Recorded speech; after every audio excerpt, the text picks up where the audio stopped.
नमस्कार, मैं हूं कुमार गजेंद्र। जनपद ऑन द स्पॉट में आपका स्वागत है। दिल्ली के अंदर जिस तरीके से भ्रष्टाचार चल रहा था सरकारी दफ्तरों के अंदर, जिस तरीके से भ्रष्टाचारियों को बचाया जा रहा था, जिस तरीके से लगातार भ्रष्टाचार का बोलबाला हो रहा था, अरविंद केजरीवाल सरकार पूरी तरीके से फेल हो चुकी थी भ्रष्टाचार के मामले में, क्योंकि खुद भ्रष्टाचार से घिरी हुई सरकार क्या भ्रष्टाचार रोकती। तो इस सब को रोकने के लिए आज एलजी ने बहुत राहत दी है दिल्ली के लोगों को, और खास तौर पे ऐसे लोगों को जो भ्रष्टाचार के खिलाफ या तो उस भ्रष्टाचार का शिकार है या भ्रष्टाचार के खिलाफ लड़ाई लड़ते हैं। ये इसका एक और हम आपको बात बताते हैं, ये इसलिए भी बहुत जरूरी है कि कुछ भ्रष्टाचार की शिकायतों के मामले में बहुत सारी खामियां भी थी, जिनका ऐसे लोग जो केजरीवाल जैसे लोग फायदा उठाते थे, और वो अपनी शिकायतें अपने ही लोगों से शिकायतें करवाकर उनको विशिल ब्लोअर बता देते थे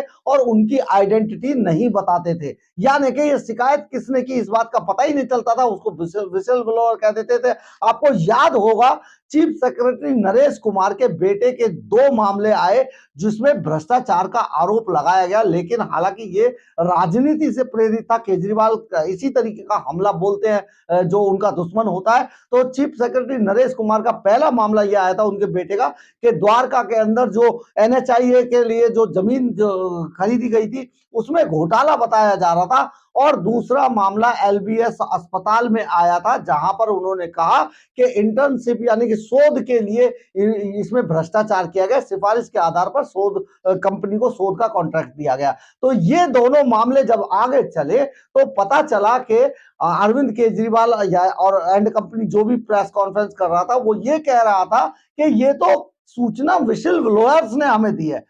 तो लेकिन विशिल ब्लोअर्स का कहीं पता नहीं चल रहा था, यानी कि ये खुद ही कंप्लेंट कराते अपने लोगों से और खुद ही उसको भ्रष्टाचार की बात कहकर जो अपने दुश्मन थे उनको निपटाने की कोशिश कर रहे थे अरविंद केजरीवाल एंड कंपनी।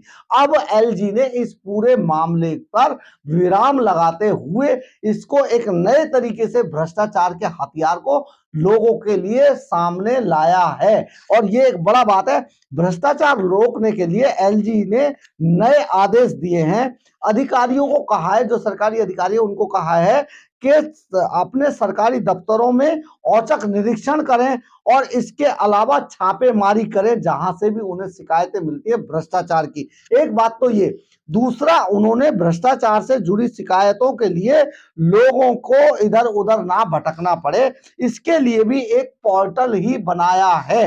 ये पोर्टल डायरेक्ट एलजी के सक्सेना के यहाँ खुलेगा। आम लोग घर बैठे ही ऑनलाइन तरीके से भ्रष्टाचार की शिकायत इस पोर्टल के जरिए कर सकेंगे। Online complaint information management system यानी कि OCIMS तैयार किया जा रहा है, यानी कि ये बनकर तैयार है, बहुत जल्दी इसको लॉन्च किया जाएगा, जिसके जरिए आप यानी कि दिल्ली की जनता अगर कहीं भ्रष्टाचार की उन्हें शिकायत करनी है तो इस पर जाकर शिकायत कर सकेगी। लेकिन इसके कुछ नियम कानून है, कायदे कानून है, ऐसे ही नहीं कि आप जाके कुछ भी कर देंगे। इस पोर्टल पर शिकायतकर्ता अपनी शिकायत के साथ जिस चीज की शिकायत करे उसके फोटो, वीडियो, ऑडियो भी भेज सकते हैं, वहां पर अटैच कर सकते हैं अपनी शिकायत के साथ। और झूठी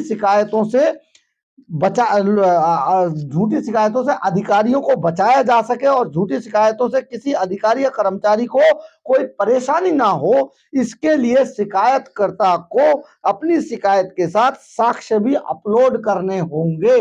आप जरा गौर से सुनिए, उसके सबूत भी आपको देने होंगे। इसके अलावा सबसे महत्वपूर्ण बात यह है कि इसके अलावा शिकायतकर्ता को अपना आधार नंबर भी देना होगा और दी गई जानकारी के संबंध में एक ई एफिडेविट देना होगा।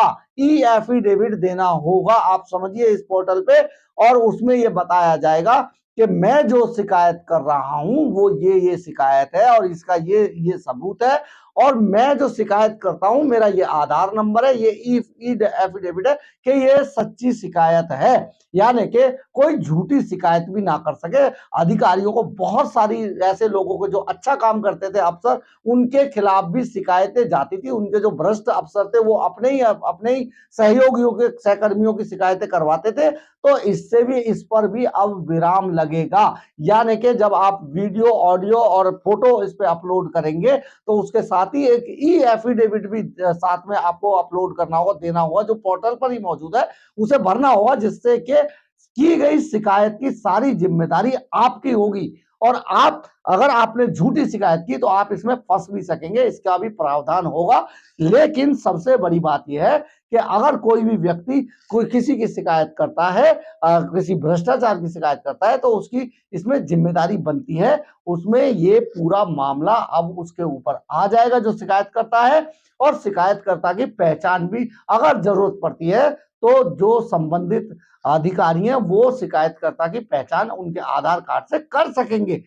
लेकिन ऐसा नहीं हो पाएगा कि कोई भी मामला किसी अधिकारी को बदनाम कर दिया जाए और उसको बता दिया जाए कि ये शिकायत तो विशल ब्लोअर से आई थी।